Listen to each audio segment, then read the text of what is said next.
Well, do you guys want to get ready to get into spoilers? Yeah. About that time? We talked long enough non-spoilers. So for everyone in the chat, for everyone in the chat, we're going to get ready to talk about spoilers, full spoilers. So we want to make sure that we let you guys know that. We'll put up a little spoiler talk here. And let me just get the other one away. Yeah. So spoiler talk for TCM. You have been warned. Okay.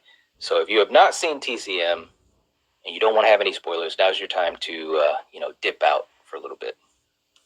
All right. Let's talk spoilers, guys. Yeah. Okay. Jake, let's have you start off. And I just want to say one thing real quick. When Leatherface rips off his wings and turns into a bat, that was so awesome. Come on. I was like, come on. Now he's Dracula. Like, let's do this. Like, I'm so glad that evolution finally happened. We've been waiting for it for so long. Yeah, I wanted butterfly wings, not the bat wings, though. Give us lower back tattoo. I'm typing up an email to the director right now. He is vengeance. He is vengeance. That's kind of the next movie up on the list too, as Batman. Yeah. Yes, sir. Yes, sir. Getting into some spoiler talk though. Getting into some crazy stuff. I liked the film. It's a lot of fun. Like we were talking about earlier, I think the kills are all unanimously scary and disturbing. Is it Jacob Lattimore is the name of the actor who plays the main dude who gets his Yeah. The jaw adjusted. Yeah. That was an upsetting long kill too. Like he doesn't just die immediately, He kind of lives with it for a bit, which is really disturbing. I like the psychological aspect to that. My favorite kill, maybe of the entire movie, though, is the first one we get with the cop getting his arm broken, the protruding bone gets shot into his neck. Yeah. That was awesome. That was good. Very inventive kill. Really liked that. That whole sequence was awesome. That whole beginning sequence is super disgusting and super gross. Loved it. And then we get the reveal later of what happens to I can't remember I can't remember any of the characters' names. I watched this at 3 a.m. Mel, Lila, the blonde girl in the van. Did they ever say her name? I don't know if they did. I don't remember them ever saying her name. She was basically Dante's girlfriend. Yeah, she was even introduced as like when they asked who's this? Every time he was asked, he said, "Oh, it's my future wife." He never said her name. I don't think I remember them saying her name either. Right. But yeah, anyway, go ahead and continue. Well, it gets revealed later on what happens to her, and it's disturbing. I love it. I love all the practical effects and the kills. I mean, just phenomenal. There's a little bit of digital assistance. I want to say that. There is some stuff I noticed along the way, but it's nothing like Texas Chainsaw 3D, where it's every single kill is just a digital, disgusting mess that doesn't look real at all. This film is a massive improvement from the last two films, for sure. The only, the two criticisms I have is Sally Hardesty does not need to be in this movie at all. At all. Yeah. I don't understand why they wrote her in. I mean, they kind of just wrote her in to, kill her. Because, and I feel like it's the only reason I kind of like it though, because it really makes no sense with the plot, is it's kind of a playful middle finger to Halloween 2018 or just requels. That's that's why I'm like, okay, it's cool, whatever. Yeah. But that one scene where she has the shotgun to Leatherface's head and she's just like, say my name, you know who I am, dude. That took me off more than anything in the entire movie. You took that scene from Halloween 2018 and you copied and pasted it into your movie, is how I feel about it. And I agree. I don't know, man. That was dude, don't put that scene in there. It was almost as if they weren't sure if they wanted to go all in with Sally's character or not, and I don't know if that had anything to do with the production, but it almost seemed like they had a couple of moments. I liked the picture that she looked at of the the OGs from the original movie, Franklin and Pam and those guys, and she had a couple of moments where you could tell she's still haunted by him.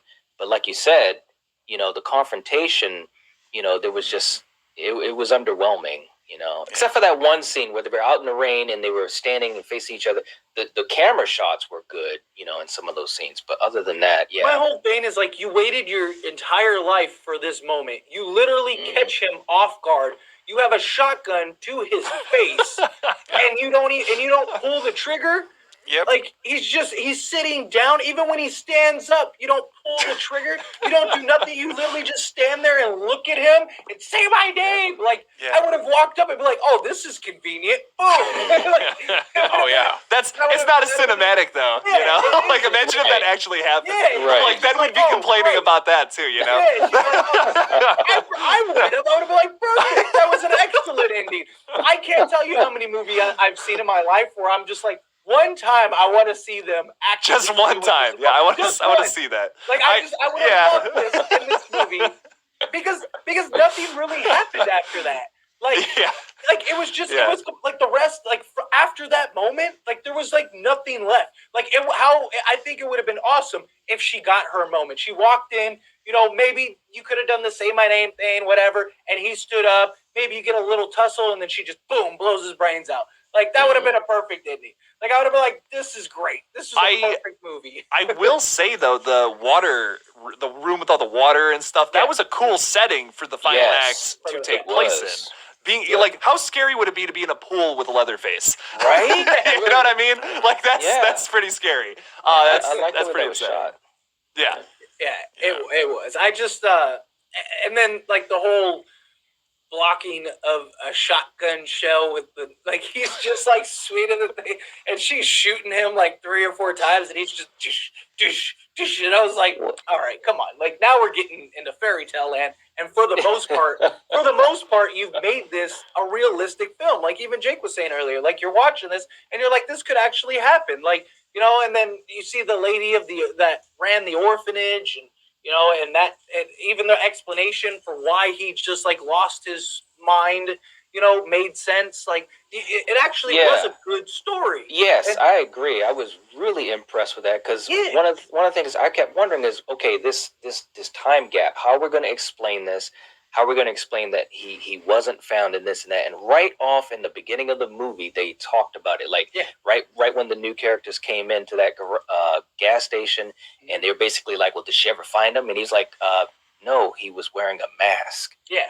And I was like, right? Yeah. Exactly. So and the orphanage too. It was very reminiscent. Like when the movie started, it was very reminiscent of like 2003 and 2006 with like the documentary style. I was like, okay, we're going that route, which I've always enjoyed. I've always enjoyed that element in the beginning, and then I love the meta aspect of like this town has like merchandise and memorabilia, and it's like a celebration of them in many ways. Yeah, he buys like the corkscrew chainsaw and stuff. Like I just.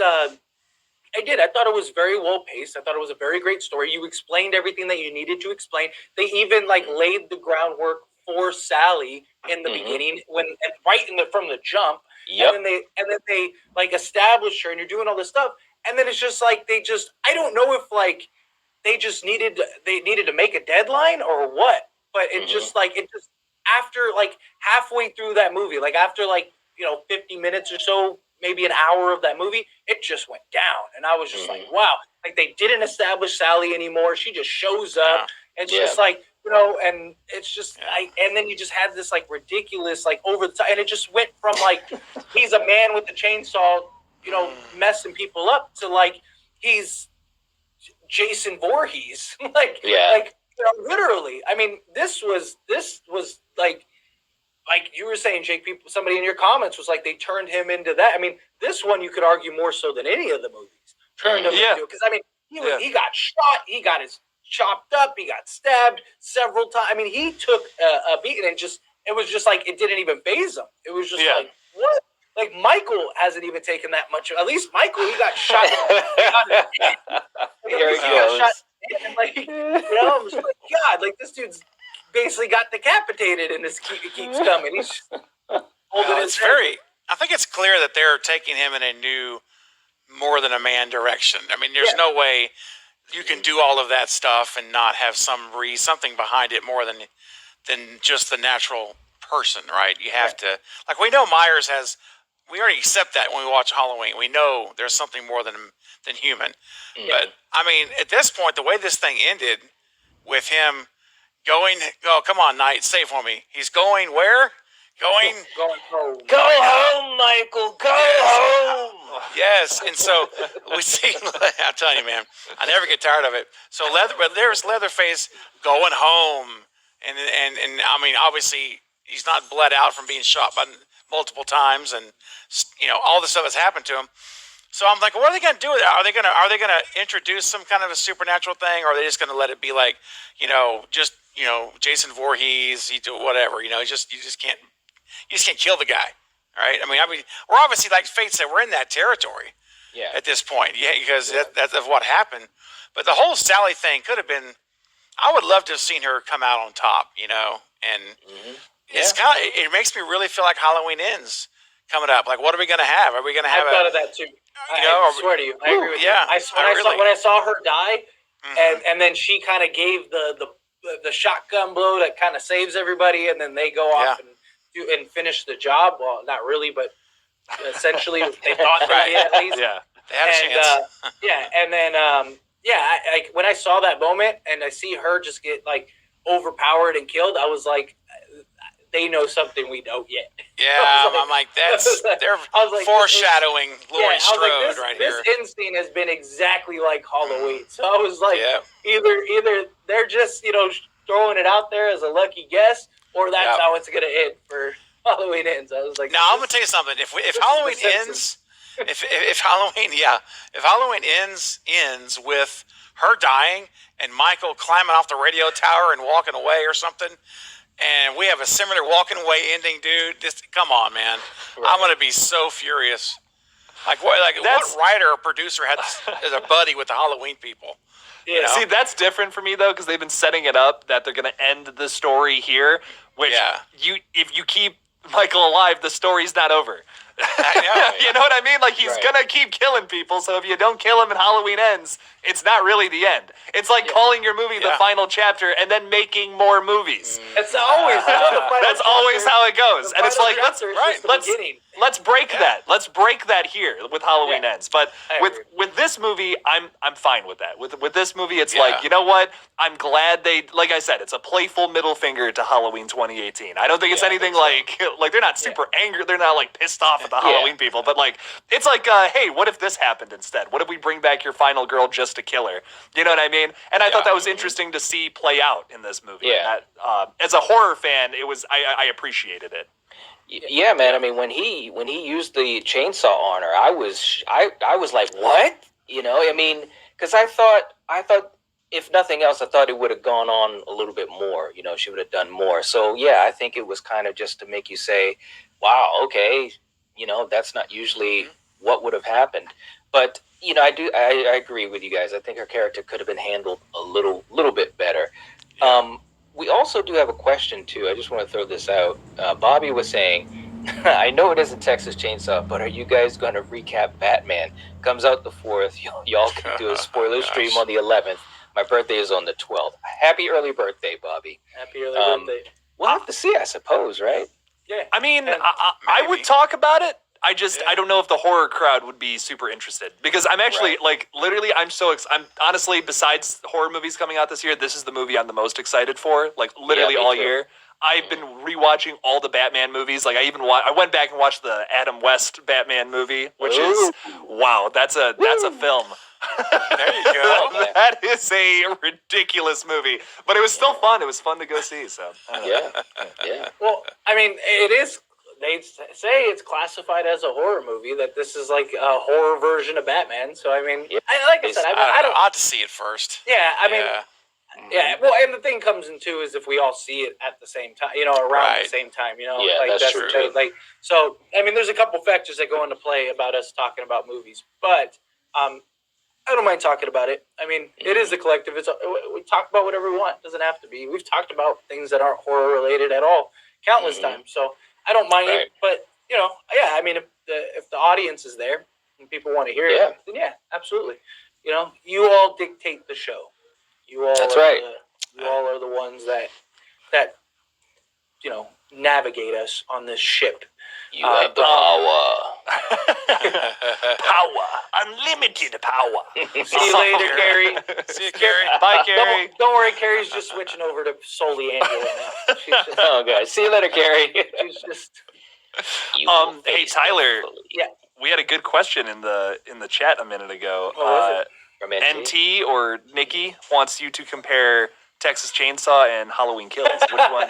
Which one did you like more? I like the Texas Chainsaw better than Halloween Kills. I thought it was more as no surprise. Story. But yeah, I mean, if Halloween Kills was closer to Texas Chainsaw Massacre, I probably would have put it above there. Like I said, Halloween Kills had there were some moments that it had that I enjoyed, but overall, like the entirety of the film, it just didn't really hit for me personally.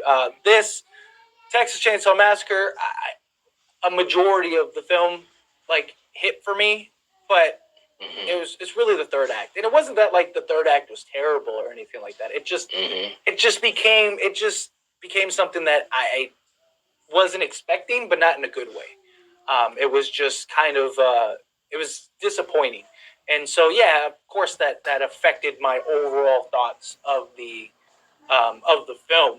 But I could never really get into Halloween Kills. At least this movie I could get into.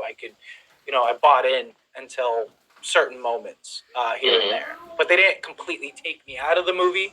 Like I've mentioned several times, like that's really what dictates a film for me. Is like when you actually completely remove me from it. Didn't really remove me from the movie, but it just kind of made me go, that sucked. So that's the difference between those two. Yeah. I guess Wayne was saying that he was hearing that a lot of people were saying that the TCM was terrible, while a few loved it. So it sounds polarizing. I saw some things when I was looking some stuff up, and I guess it was getting killed pretty badly by like fans. Really? Yeah, at least what I saw. I don't know.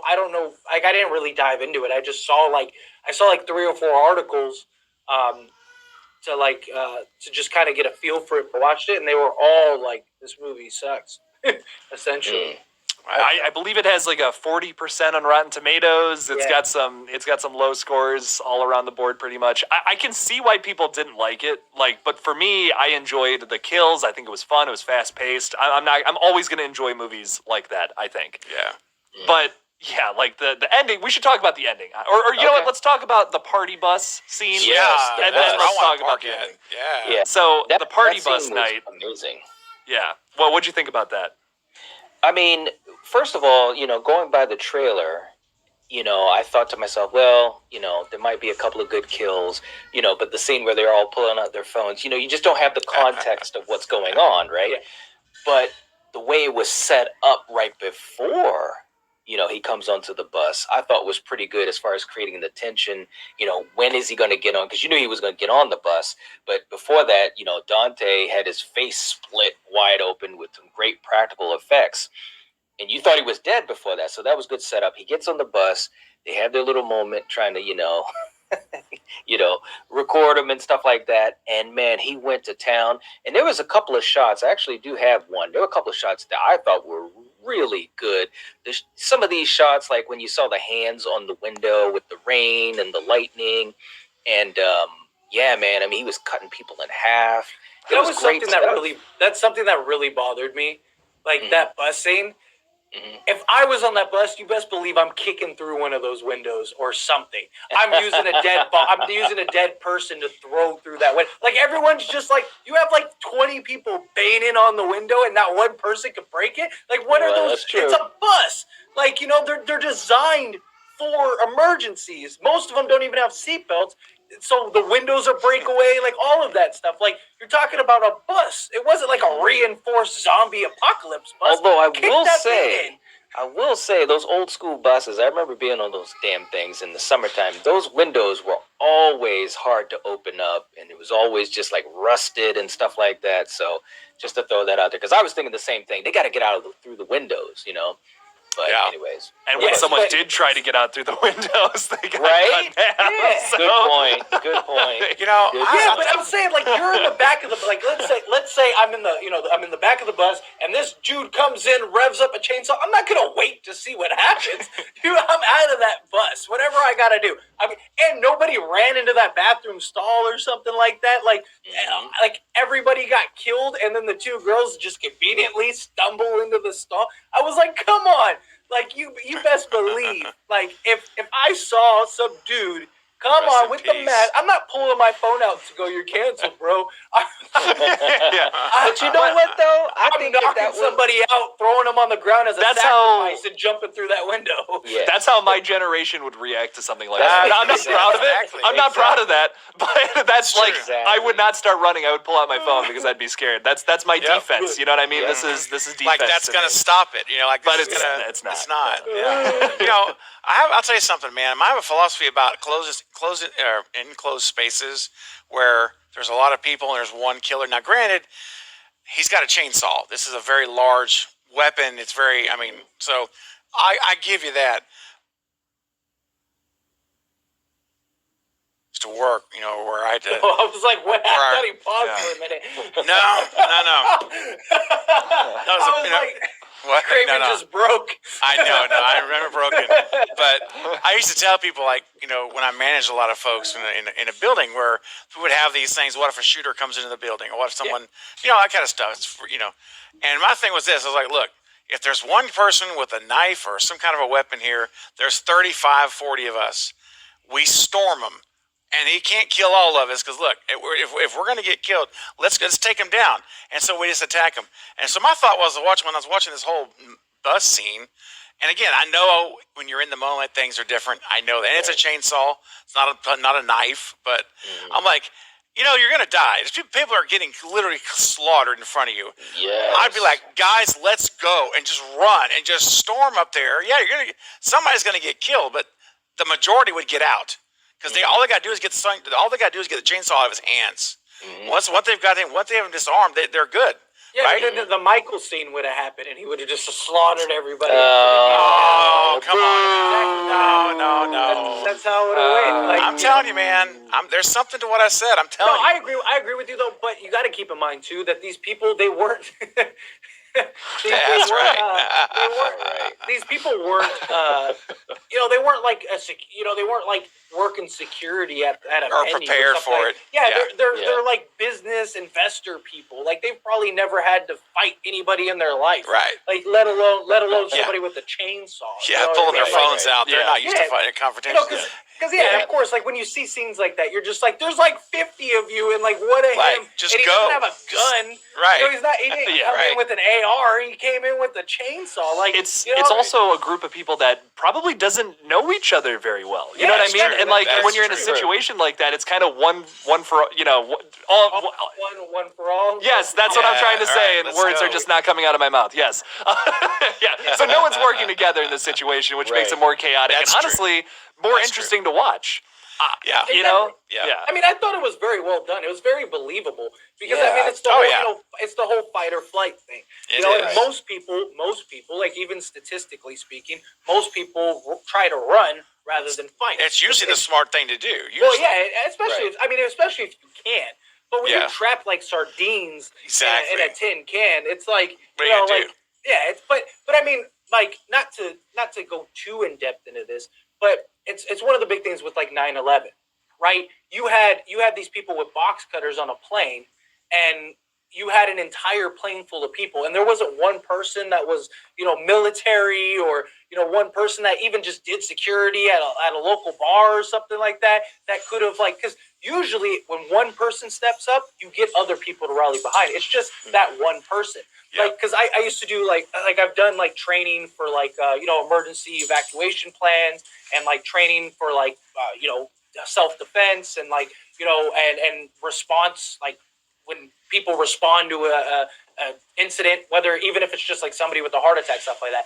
Like one of the reasons that you're taught, like, you go call the cops, you call paramedics, because most people won't in a situation. They think somebody else has already done it or somebody else is going to do it, and everyone just stands around. But when you have somebody that basically controls the scene and explains, you do this, you do that, or in a situation with like the bus, you have somebody that's like, hey, there's 40 of us, get them.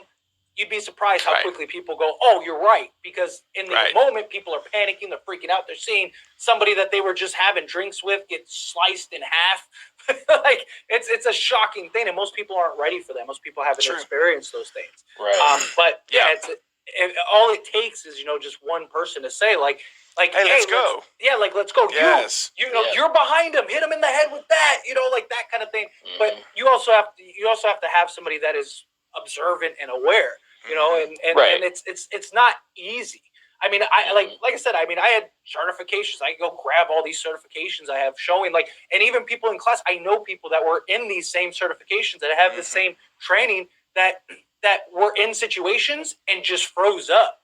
Because, it's different when you have the training, you're sitting, you're reading a textbook, you're doing little self-defense things or whatever. And then it's completely different. It's completely different when you're in the moment. Yeah. There's people that are, black belts that have just gotten the shit kicked out of them because they didn't even defend themselves, because it's a lot different when you have a controlled environment than when it's something that's chaotic. And I think that's kind of what the best thing is. I don't think night you ever have to worry about that. I don't think that'll happen at night. I think you're always ready. I don't know about that. Well, hey, Mike Tyson famously said everyone's got a game plan until they get punched in the mouth. Yep, it is true, man.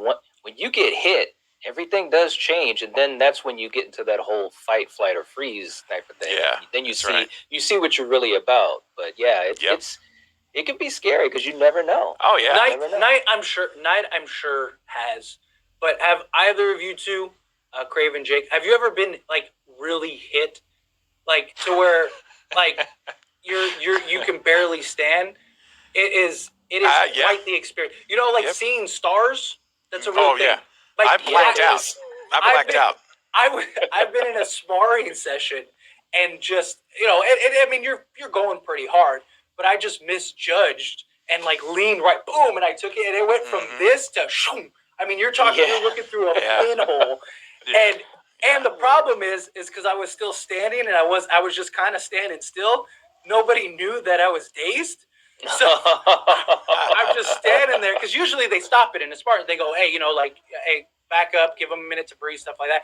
But I was just standing there, still defending, but it was a mess. Not to go crazy into it, but I'm telling you, Knight is right. When you get hit in the mouth, everything changes. When you get hit so hard, you don't even know what universe you're in. It really changes your perspective. Kevin Hart has a great stand-up where he's like, have you ever seen somebody get knocked out? Change it to your opinion on fighting. It's true. Have you ever seen somebody get knocked out cold? You when you realize what you can do to somebody, or you've seen the results that somebody can do to somebody, you would never want to fight a day in your life ever again, because you're just especially I live in Vegas, which is the MMA capital of the world. So you never know who you're talking to. You get some guy at a random bar that is an amateur fighter, but he's been doing it for 30 years. Get beat up. But anyway, moving on to the Texas Chainsaw Massacre. Yeah, well, I gotta say this about the bus scene. My favorite scene, maybe in the bus scene within it, was the woman who was in charge of the bank, and he leans her over the window. Or no, she's trying to climb out of the window, remember? And that saw comes down and just cuts her clean in half. Like butter.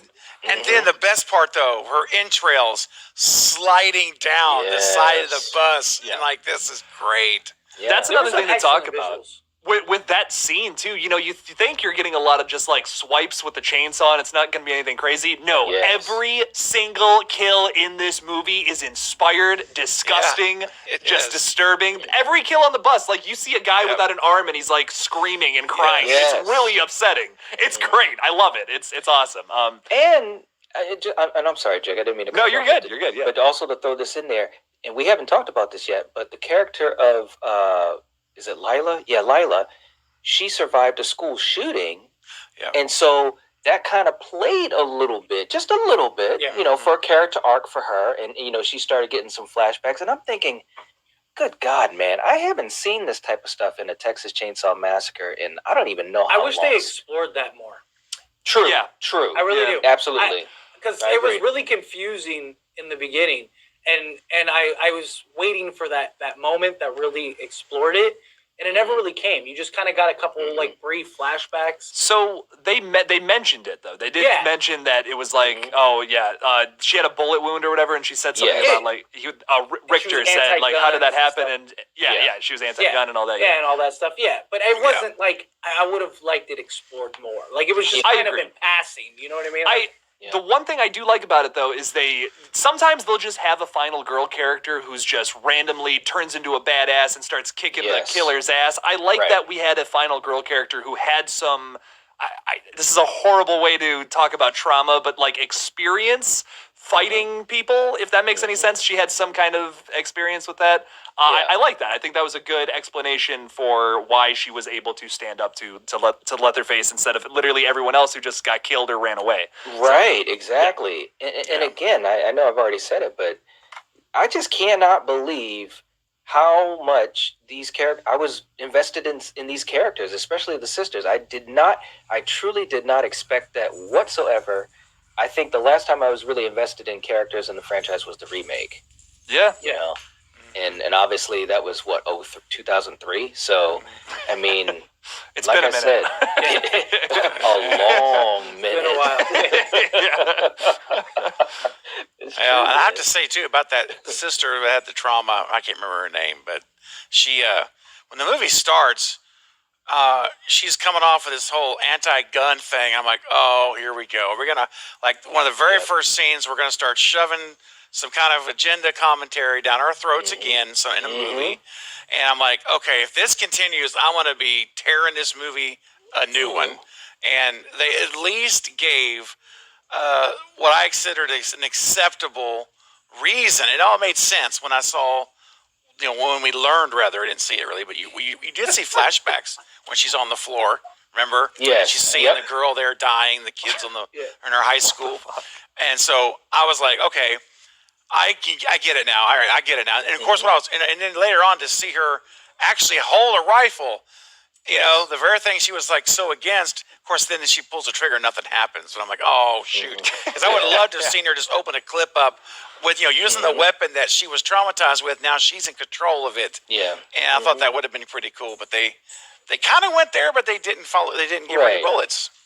Well, I think maybe they were just trying to just have this balance, because like you said, they didn't, they started looking like they were going down the agenda path, and they didn't. Richter's character, for sure, right in the beginning of the movie, you thought you were going to totally despise him and just wait for him to get cut in half. But I actually liked his character. Once they got into the town, he was still kind of an a-hole, but he was kind of like a charismatic a-hole. And then he actually tried to save Dante and Melody when he went into the room and she was under the bed. Like, he actually had a little bit of an arc. And I was like, wow, that's not too bad. Not too bad. Crystal had a really good comment saying, is Leela a final girl or final girl by accident? Melody displayed more final girl qualities. I agree with that, but I think they were definitely setting up both characters to be kind of that said character, to be the final girl, They both definitely had aspects of it, for sure. And with what happens to Melody at the end of the film. Yeah, talk about that, man. It's kind of like, Leela was the final girl. Nightmare on Texas Chainsaw Massacre Street. But we did see kind of that transition. Like, we kind of saw that transition between Melody to Leela. You know what I mean? Like, Melody was pinned in the vehicle. And even like before that, like, you had Leela be the she was the one that she was the anti-guns or whatever the whole time. I thought, which I have to give her credit to with that, she didn't hesitate when she got the guns. I thought for sure for somebody with being anti-gun and stuff like that, she wouldn't have wanted to pick it up or she wouldn't have wanted to use it. It makes sense that she kind of she didn't know that the gun wasn't loaded or things like that. So, which makes sense because my favorite thing in horror movies is that you get these people that have probably never held a gun before in their life and they're gun experts. Yeah. And I kind of there was some realism there. There was she picked up the gun and she just is looking at it, has no real clue, and she's just trying to. She just thinks you just press the trigger and that's how it works, and it's just oh no, You know what though? Here's the thing: if this is made into a Scary Movie 7 or 8 or 9 or some spoof, you know what's going to happen in that scene? There'll be that gun sitting there. She'll look at it and she'll look over and she'll look at a banana peel. Exactly. She'll grab the banana peel, start going after it. You know, so it's going to be totally going to do something like that. We need it. I mean, granted, they do live in Texas, and like heck yeah, he can mention that. Like everyone, like you buy your first gun with like your first birthday. Not far from it. You're like, he's one. He's a man. He's old enough. That's right. He's a man. That's right, buddy. That's Texas. That's Texas. Shooting range, 8 years old, man. Yeah, that's how it is. But, I mean, but we saw the transition in the movie. We saw the the whole her sort of stepping in the role. You think that they're both going to survive, but then you have that change up. But I think that they did a good job of setting that up, Yeah, I did not expect that at the end, though, when Melody got, I was like, whoa. Once again, a great kill, but just not earned, Like, it's just like, oh, hey, let's just have this. And what I was talking about earlier. Right. What I was talking about earlier, too, kind of goes along with this. I have two big problems with the final act because we already talked about Sally and everything that happened with her. So I kind of wanted to just talk about these two things real quick. This part, of course, is literally just to set up that post-credit scene where we see Leatherface go home. That's it. That is the only reason they had this scene. So, quick moment, Jen. Please be careful. Oh yeah, Jen. Blessings Definitely. to you. Sorry to hear that. Yeah, really sorry to hear that. Thank you for being here. Seriously. Yeah. I mean, hope you're doing okay. Yeah. Yeah, please keep us updated. Absolutely. Let us know. We love you, Jen. Absolutely. Yeah. So, but sorry. Go ahead, Jake. Continue. No. It's all good. But yeah, so I just feel like they set up that they just did that last scene to set up this weird post-credit scene to, I guess, lean into a sequel. Mm-hmm. But this movie's not getting a sequel. I don't know. it's probably not. I don't know, buddy. It might. It wouldn't shock me. I mean, think of all the terrible sequels we've gotten in this franchise. Like, that's a good point. I wonder how much Leatherface made, because that was panned pretty hardcore by fans. It had to have made money. They wouldn't have made this new one so quickly. Yeah, that's true. Yeah, that's true. Mm-hmm. But the other thing too is with Netflix now having it. Mm-hmm. Yeah, I think that a sequel has the potential to be much better because they, like I said, in the beginning of the stream, they really had to Mickey Mouse this at the end. Who knows how much was done before they actually got the actual product, and then they had to finish it. So them being able, because there were a lot of great, like I said, 3/4 of this movie, in my opinion, was great. Mm-hmm. It was the back half that really disappointed me, and it's not that the back half was bad, in my opinion. It just went a completely different direction, and I'm curious to know if that was Netflix or if that was what happened before. Because, like I said, they probably just got everything together and just finished putting it together. Where a sequel, where Netflix has it from the jump, they're putting the money into it. They're putting the time to develop it. Their writer team, stuff like that. It may actually be a lot better. And they have a lot to go off of with this movie. Netflix may be able to make a quality sequel. Because I think that this was one of the more quality sequels.